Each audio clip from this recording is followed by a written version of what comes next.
દારૂના વેચાણનો video viral થયો। Video viral થતા પોલીસની કામગીરી પર સવાલ ઉઠી રહ્યા છે। દારૂબંધીની વાતો માત્ર ચોપડા પૂરતી જ હોય તેવું લાગી રહ્યું છે।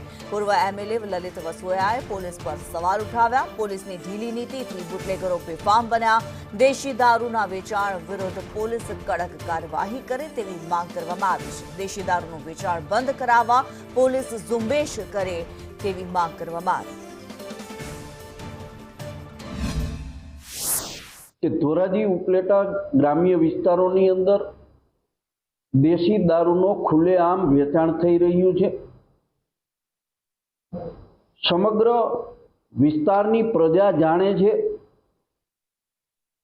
કે આ કેની છત્રછાયાની અંદર આ દારૂનું વેચાણ આ વિસ્તારની અંદર થઈ રહ્યું છે।